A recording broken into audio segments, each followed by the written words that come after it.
5 choses que j'aurais aimé savoir avant de faire l'école à la maison. Et salut, j'espère que tu vas bien. Alors aujourd'hui c'est de ça qu'on va parler dans la vidéo, les 5 choses que j'aurais aimé savoir, les 5 erreurs quelque part qu'on peut faire quand on commence et puis quelles sont les alternatives à ça. Et qui suis-je? Parce que peut-être que tu arrives ici et tu ne me connais pas, je m'appelle Kelly, je suis maman de 3 enfants, on fait l'école à la maison depuis 2018 maintenant, donc ça commence à faire, on est en 2025 et puis voilà, j'ai toujours aimé ça. J'ai toujours aimé ce domaine de l'éducation, j'ai toujours aimé prendre soin de faire l'école à la maison avec mes enfants, c'est une vraie joie vraiment et j'ai ce truc qui me dit, et depuis des années, mais qui vient encore plus fort là maintenant, j'aimerais soutenir les familles qui vont dans ce chemin aussi qui est pas toujours facile parce que on connaît pas toujours d'autres personnes qui le font, on se pose beaucoup de questions, on a beaucoup de peur souvent quand on se lance, donc je fais cette vidéo pour vous parler un peu de tout ça.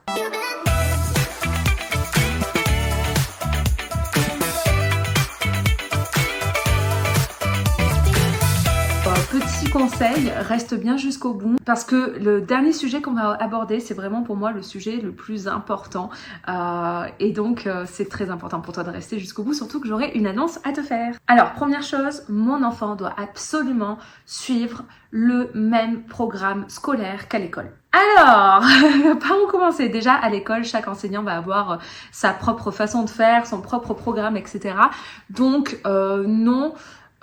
Chacun est unique et chacun a sa propre pédagogie et c'est tout à fait ok. Mais surtout, quand on fait l'école à la maison, on n'est pas là pour reproduire l'école à proprement parler. C'est une autre façon de faire, un autre rythme. Et c'est pas du copier-coller en termes de pédagogie vraiment. Parce que on va regarder. En école, c'est minimum 20 élèves par classe, si ce n'est 30 en fonction du contexte. Donc c'est juste énorme. Alors que toi, en école à la maison, tu vas avoir 1, 2, 3 enfants. Allez, peut-être un peu plus si tu es une famille nombreuse, mais vraiment, ça n'a rien à voir en termes de nombre d'enfants. Donc, ça n'a rien à voir en termes d'attention que tu vas pouvoir mettre et donner à chacun de tes enfants. Et donc, forcément, les apprentissages ne vont pas aller à la même allure. Et surtout, tu vas pouvoir travailler de manière individuelle et donc voir ce qui marche spécifiquement avec ton enfant ou non. Quelle est sa meilleure façon d'apprendre et t'adapter au mieux à lui. Donc, forcément, tu ne vas pas faire comme à l'école et ce serait une erreur en fait de commencer l'école à la maison en pensant qu'il faut absolument faire comme à l'école.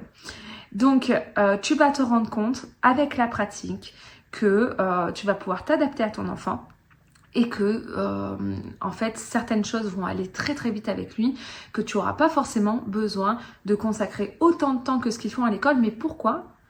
Parce que on ne travaille pas pareil avec un enfant et avec plusieurs. Et on va y venir dessus dans la deuxième vidéo parce que la deuxième vidéo, c'est je dois faire absolument l'école à mon enfant de 8h à 17h ou de 8h à 15h comme à l'école. Donc en termes d'horaire, c'est la transition là, on y est. C'est complètement différent aussi.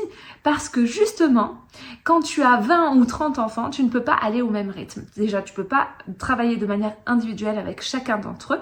Tu ne peux pas répondre aux besoins spécifiques de chacun d'entre eux. Et puis, tu vas être très souvent interrompu. Déjà, la journée commence, il faut le temps que tout le monde pose ses affaires, s'installe à table, etc. Ça prend du temps. Il faut le temps, avant chaque récréation, c'est pareil, ou chaque petite interruption qu'il peut y avoir en cours de tel élève qui a besoin d'aide ou ci ou là, qui fait que tu ne peux pas donner les consignes à d'autres. Bref, en fait, on s'est rendu compte qu'il y a énormément de moments, et je fais pas de critique là de l'école quand je dis ça, hein, mais c'est juste que il y a beaucoup de temps perdu du fait du nombre des élèves. Et c'est normal en fait. Moi je le vois, je suis enseignante aussi à des étudiants en études supérieures. Et je le vois aussi, il y a toujours beaucoup de perte de temps parce que il faut répéter les consignes, telle personne n'a pas compris, telle personne a besoin d'aller aux toilettes, etc., etc., etc.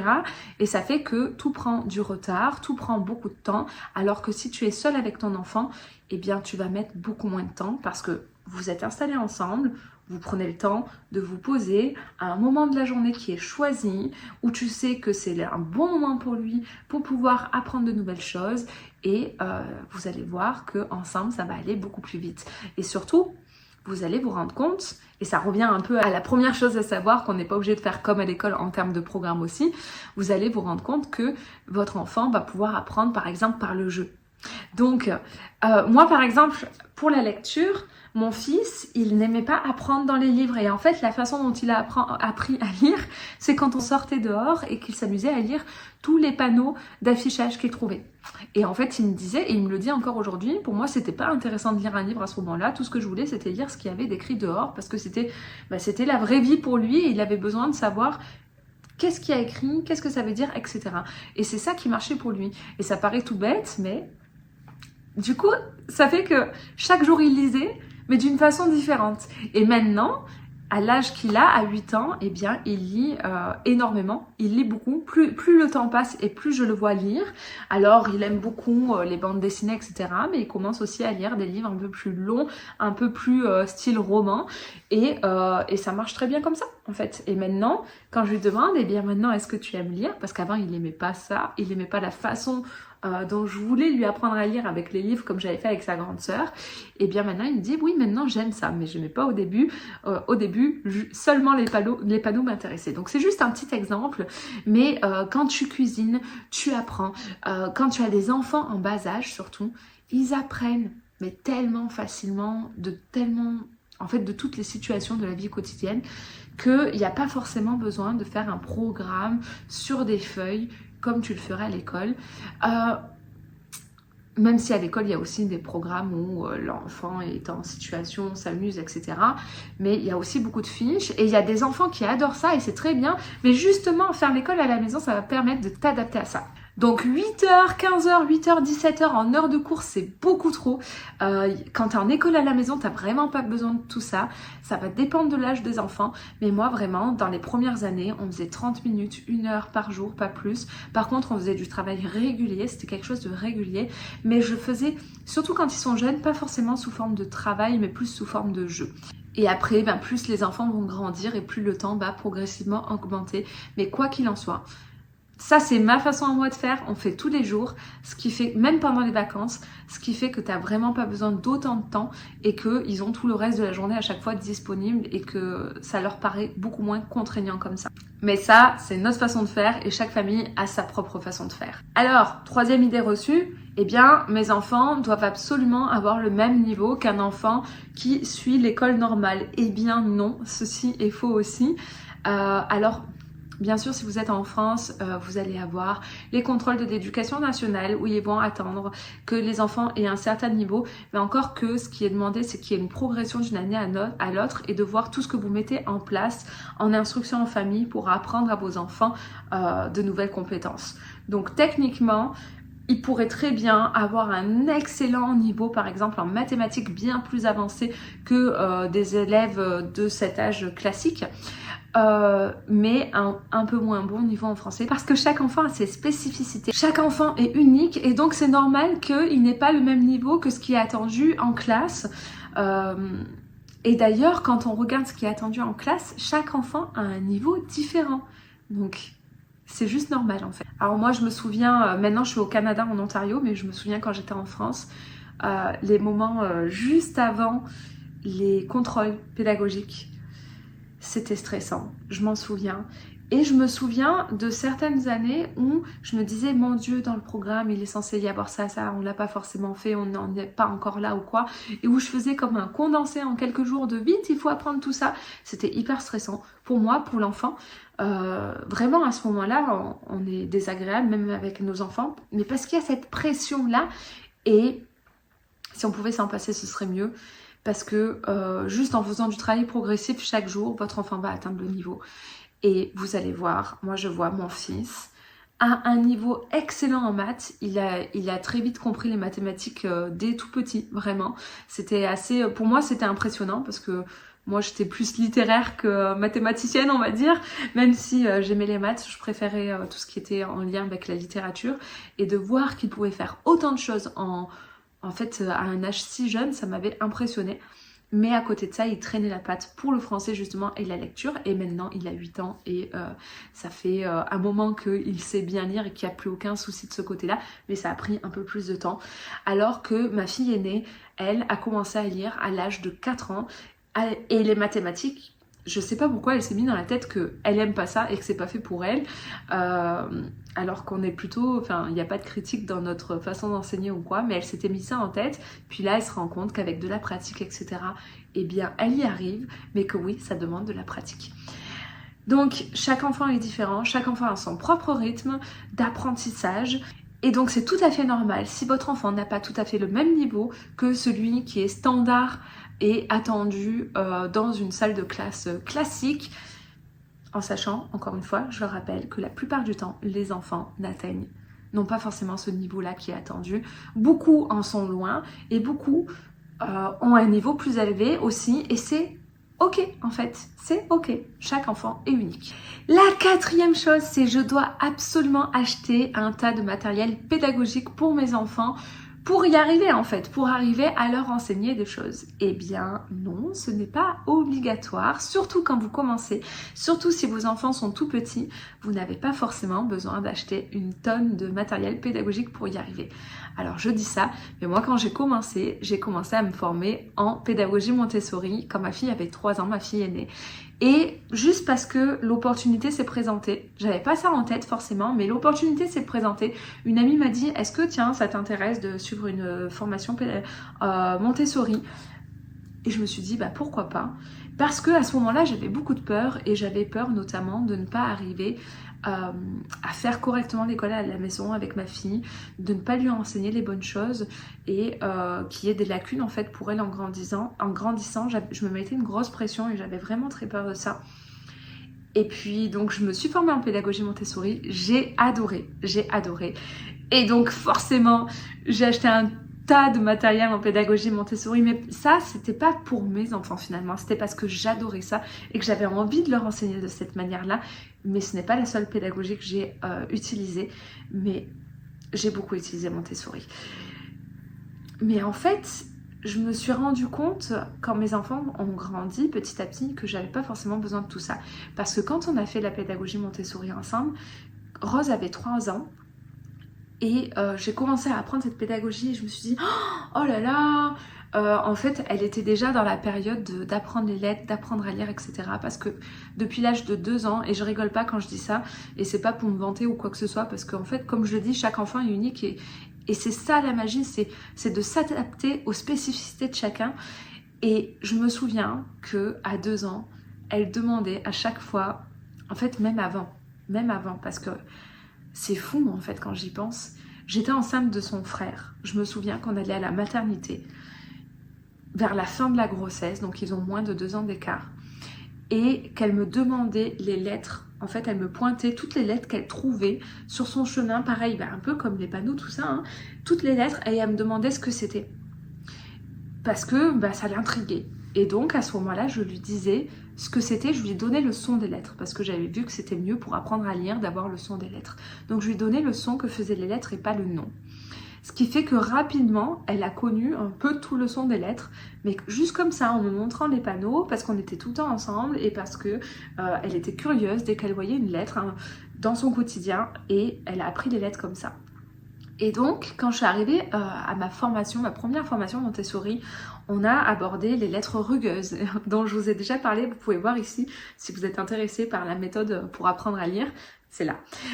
Bref, en tout cas, donc elle a vu j'ai vu cette méthode avec les lettres rugueuses et tout, j'ai trouvé ça fantastique et je me suis dit oh, mais ma fille a déjà commencé à apprendre les lettres et tout, mais il faut que je me dépêche, je suis en retard. Donc j'ai commencé à fabriquer un tas de matériel, à fabriquer notamment ces lettres le plus rapidement possible. Genre, je suis sortie de la formation quand on a abordé ça, et le soir même, j'allais acheter ce qu'il fallait pour fabriquer mes propres lettres rugueuses. C'est pour vous dire à quel point, vraiment trop drôle. Donc j'étais allée acheter ce qu'il fallait. Je crois que j'avais pris je sais plus si c'était du carton plume ou du carton... Non, c'était des calendriers. Donc j'avais réussi à me procurer, j'avais des calendriers déjà, des vieux calendriers, vous savez, qu'on suspend là, comme les calendriers de banque ou de trucs comme ça, cartonnés, épais un peu. Donc j'avais des calendriers et puis j'avais acheté une couleur de vinyle. Et normalement, les lettres Montessori, c'est rouge et bleu. Mais je n'ai pas trouvé ces couleurs, donc j'ai pris gris et bleu clair. Et j'avais demandé à mes formateurs, j'ai dit est-ce que c'est grave si c'était pas les mêmes couleurs? Ils m'ont dit non, c'est pas grave, ça marche tout pareil. C'est juste qu'il faudra que tu adaptes tout ton matériel et que tes lettres, ton alphabet mobile, etc. soient dans cette même couleur. Ok, pas de problème. Donc j'avais fait ça. Donc mes lettres rugueuses n'étaient pas du tout rouge et bleu, etc. Et donc je me souviens, je fabriquais, là j'étais, la semaine de ma formation, à la fin de la semaine, j'avais fini de fabriquer mes lettres rugueuses et j'étais à fond et je me suis dit bon ben voilà, on va pouvoir continuer ce que Rose a déjà commencé à apprendre. Et en fait je me souviens que finalement, dans la fabrication du matériel Montessori, je lui courais tout le temps après parce qu'en fait, elle avait déjà passé ses étapes, parce qu'en fait, elle était intéressée par plein de choses et elle apprenait dans la vie de tous les jours et il n'y avait pas besoin de tout ça. Voilà, tout ça pour vous dire que non, c'est pas forcément que vous n'aurez pas besoin, si vous avez envie de faire apprendre à votre enfant de cette manière-là et que ça vous rassure. Et c'est une super méthode géniale et moi, je l'ai fait avec mes deux suivants. Mais Rose, ma fille aînée, qui avait 3 ans quand j'ai commencé à me former, ben elle a fait sans ça en fait. Les premières étapes, tout ça, la lecture et tout, elle l'a fait sans avoir besoin de passer par toutes ces étapes d'apprentissage, les lettres rugueuses, etc. En fait, elle l'a fait juste en vivant dans la vie de tous les jours et sans même que je suive un programme particulier. C'était juste vraiment, ben tiens, on sort, il y a cette lettre, qu'est-ce que c'est? Ben je te dis ce que c'est et c'est tout. Et c'est tout ce qu'on a fait. Et à un moment donné, elle a eu le déclic, elle a assemblé 2 lettres ensemble et voilà. Cette vidéo était censée être une mini vidéo rapide, mais je ne sais jamais faire des vidéos rapides, donc je vous fais un roman. Mais au moins ça vous montre vraiment les spécificités et comment ça se vit l'école à la maison dans le quotidien en fait. Et nous, même si j'ai plein de matériel Montessori, etc., finalement, on a beaucoup été sur du unschooling, donc c'est finalement... en fait, apprendre de ton environnement et puis quand tu vois que ton enfant est intéressé par quelque chose de spécifique, tu lui amènes des éléments de cette chose-là et puis ça marche tout seul en fait. Vraiment, c'est fantastique et c'est majoritairement comme ça qu'on a fait, même si j'ai beaucoup utilisé aussi le matériel Montessori. Donc tout ça pour dire que non, il n'y a pas forcément besoin d'avoir une tonne de matériel pour commencer. Certaines familles n'ont même pas vraiment de matériel. Puis sur internet, il y a beaucoup de ressources, donc des fois ça peut être juste des ressources en ligne que tu trouves et puis que tu imprimes et puis quand tes enfants sont plus grands et que tu utilises. En fait, il y a plein de façons différentes de faire. Donc ça, c'est quelque chose que vous allez découvrir au fur et à mesure et vous allez voir avec quelle manière vous êtes la plus à l'aise. Et enfin, la dernière idée reçue que j'avais, je dois tout faire toute seule. Comme si on devait porter seul ce poids. Et en fait, j'ai beaucoup de témoignages de personnes comme ça qui commencent l'école à la maison et qui se sentent extrêmement seules et qui ne savent pas comment faire. Et moi, la façon dont j'ai fait finalement, c'est me rapprocher, en fait, créer une communauté. Tout simplement, pas forcément la créer moi-même, mais en fait se rencontrer entre familles qui font l'école à la maison et puis commencer à créer des liens, à se voir régulièrement et donc on a un réseau qui se construit autour de nous, on se sent soutenu et on ne se sent pas seul et justement quand on se pose des questions etc, n'importe quelle question que ce soit en lien avec les apprentissages, un comportement de nos enfants, la façon dont ils grandissent etc, eh bien on a comme une énorme famille, une énorme communauté de familles qui sont dans la même direction que nous, même si chacun le fait à sa façon, mais qui font elles aussi l'école à la maison et qui peuvent nous apporter des réponses. Et c'est un vrai soutien au quotidien, vraiment, c'est énorme. Et ça, c'est pour moi, je pense, la chose la plus importante quand tu te lances en école à la maison, d'avoir un réseau, un soutien autour de toi pour pouvoir avancer et le faire en confiance et te sentir en fait... pas seul, te sentir accompagné dans tout ça et parce que se sentir seul quand on fait l'école à la maison c'est terrible, c'est terrible, on se pose tout le temps plein de questions, on n'a pas forcément de réponse à ça, puis tu trouves pas forcément beaucoup de modèles sur ça, tu sais, même je trouve, il y a quelques familles qui partagent sur les réseaux sociaux etc, mais pas tant que ça et c'est vraiment quelque chose de manquant parce que c'est quelque chose qui n'est pas commun. C'est pas la voie que la majorité des personnes choisissent. Et quand tu fais quelque chose de différent comme ça, parce que c'est ton cœur qui te dit de faire ça, eh bien, tu as besoin de te sentir soutenu. Et tu as besoin aussi de voir d'autres personnes qui l'ont eu fait et de voir comment ça s'est passé pour elles. Et aussi, chose toute bête, comment on grandit ses enfants. en fait. Et là, c'est quelque chose qu'on faisait en France. On s'était créé comme une petite communauté. On était plusieurs familles à se voir régulièrement, etc. Et je sais que ça continue pour elles et c'est génial. Donc à faire des activités ensemble, des activités extrascolaires, etc. À se voir dans les parcs, à créer du lien en fait. Et puis ça permet aux enfants aussi de sociabiliser entre eux, donc de se voir. Et je trouve qu'ils sociabilisent bien mieux ainsi parce qu'ils ont vraiment le temps de jouer ensemble et d'apprendre à se connaître. Alors qu'à l'école, souvent, le temps, c'est pendant la cour de récréation et c'est très très court. Donc là, ils peuvent vraiment tisser de vrais liens. Et toi aussi, avec les parents des enfants. Et donc, je trouve que c'est quelque chose de très solide. Et que ce soit autant en France, quand on le faisait, ou et bien même après plus de 2 ans au Canada, eh bien je sais certaines personnes, je les considère toujours comme des amies, elles sont toujours dans mon cœur et on garde toujours des liens ensemble parce que en fait ce sont des liens très importants qu'on construit à ce moment-là, autant les enfants que nous-mêmes en tant qu'adultes. Et Dieu sait que quand on est maman ou papa et qu'on s'occupe à temps plein de nos enfants, eh bien on a besoin aussi d'avoir d'autres personnes dans notre entourage comme ça, qui font la même chose et avec qui on peut discuter de tout, de l'éducation, etc. ou même de ce qu'on vit au quotidien en fait. Donc c'est hyper important. Et bien ici aussi, dans le nord de l'Ontario, au Canada, j'ai réussi à me créer cette petite communauté autour de moi, de nous, et en fait je sais que c'est important pour chaque famille en fait, de cette petite communauté qui s'est construite. Donc ici on est dans une région anglophone majoritairement, mais on a réussi à être plusieurs familles, et franchement un bon nombre de familles francophones à faire donc l'école à la maison en français à nos enfants, et on se voit régulièrement. Alors, on a un peu plus de liberté ici en Ontario, ce qui fait que on peut facilement... la loi n'est pas la même. Ce qui fait que on s'organise ensemble en famille. Donc, je vous montre un peu, comme ça vous avez une idée de comment on fonctionne. Déjà, on se fait des sorties, on essaie de se faire des sorties chaque semaine, une à plusieurs fois par semaine. Et là, par exemple, on s'est vu il n'y a pas longtemps. Et peut-être je ferai une vidéo sur le sujet spécifiquement, mais on s'est vu il n'y a pas longtemps avec les familles et les enfants. Et les enfants ont pu partager tout ce qu'ils voudraient faire pour l'année prochaine, donc pour septembre. Et nous, on va se voir prochainement entre mamans pour discuter de tout ça, apporter des idées supplémentaires, mais surtout mettre en place dans l'année, ensemble, créer comme un planning ou quelque chose où chaque semaine, on met en place des activités que les enfants ont vraiment envie de faire, qu'ils ont demandé à faire pour la nouvelle année. Et c'est complètement fou, les activités qu'ils ont dit... En fait, je vous ferai une vidéo sur ça. Ça mérite une vidéo à part entière. Bref, donc c'est ça, on s'organise. Chaque famille a ses points forts et ses points faibles. Donc chaque famille peut apporter quelque chose et c'est fantastique. Par exemple, dans les familles qui font l'école à la maison, il y en a une qui est formée en chimie, qui est hyper forte à ça et qui du coup peut faire des ateliers réguliers de chimie, de physique-chimie. Et puis, moi j'ai tout le côté Montessori, j'ai beaucoup de choses que je peux apporter. Et puis, il y a des personnes qui sont architectes, qui construisent des maisons, etc. Et qui donc peuvent apporter des choses de ce côté-là. Bref, c'est très très riche et finalement, ça veut dire qu'on offre aux enfants la possibilité d'apprendre encore bien plus que s'ils étaient à l'école. Des choses classiques et des choses bien différentes, mais qui servent tellement dans la vie de tous les jours. Et sans cette communauté, ce serait pas possible. En fait, à moi toute seule, je connais beaucoup de choses, je suis capable de faire des choses, mais on a tous une créativité différente et le fait de se mettre tous ensemble, ça permet d'offrir quelque chose d'hyper riche.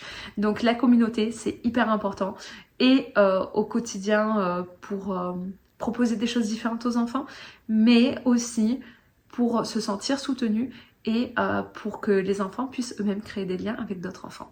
Et ça... Se sentir soutenu, quand on fait l'école à la maison, comme je vous disais, c'est hyper important. Et c'est pour ça que j'ai décidé de mettre en place comme un challenge de 5 jours à la fin du mois d'août. Donc c'est du 25 au 29 août. Et ce sera tous les jours à 15h heure du Québec et 21h heure de France. Ce sera par Zoom et chaque jour on verra une thématique spécifique sur l'école à la maison. On pourra en discuter ensemble. Je pourrai répondre à vos questions et puis juste en fait il y aura d'autres familles. Donc chacun aussi pourra ajouter ses propres expériences, etc. Et le but c'est de créer un environnement riche et soutenant pour pouvoir débuter la nouvelle année d'école à la maison en confiance et se sentir bien pour commencer ça, se sentir beaucoup plus soutenu parce que c'est souvent ce qui manque quand on se lance. Donc que ce soit votre première année ou votre 10e année, ça peut toujours servir. Donc si jamais vous faites l'école à la maison à la rentrée et que ça vous intéresse, je vais vous mettre un lien dans la description et vous pourrez vous inscrire et à partir de ce moment-là, vous recevrez les courriels, les mails qui vont vous permettre d'avoir le lien pour vous connecter à la réunion Zoom le jour venu. Vous aurez toutes les informations, vous aurez des petits mails de temps en temps aussi pour vous partager des petites astuces, des choses comme ça. Et voilà, donc ça c'est quelque chose que je mets en place qui arrive à la fin du mois d'août. Donc si ça vous intéresse, c'est en dessous que ça se passe. Et puis j'espère vous y voir très nombreux parce que pour moi je trouve que c'est tellement important de pouvoir avoir une communauté comme ça. Alors des fois on la trouve pas forcément à côté de chez soi, mais en fait internet ça de magique que on peut aussi se créer une communauté au niveau des réseaux et même si c'est à distance, c'est quand même un énorme soutien. Donc voilà, c'est tout pour aujourd'hui. J'espère que cette petite vidéo vous aura aidé, vous aidera à dédramatiser certains sujets et à vous lancer plus sereinement dans l'école à la maison. Si vous avez vous-même une expérience en école à la maison, mettez-moi un commentaire, dites-moi comment vous fonctionnez au quotidien. Est-ce qu'il y a des choses que j'ai partagées avec vous qui résonnent dans votre façon de faire? Est-ce que vous faites de façon tout à fait différente? Et c'est complètement ok parce que comme je disais, chaque famille a sa façon de faire. Dites-moi tout ça en dessous. J'aurai vraiment plaisir à vous répondre et à converser avec vous. Et je trouve que c'est toujours enrichissant pour les autres familles qui vont regarder l'espace commentaire. Je vous dis à très bientôt pour une nouvelle vidéo. Bye!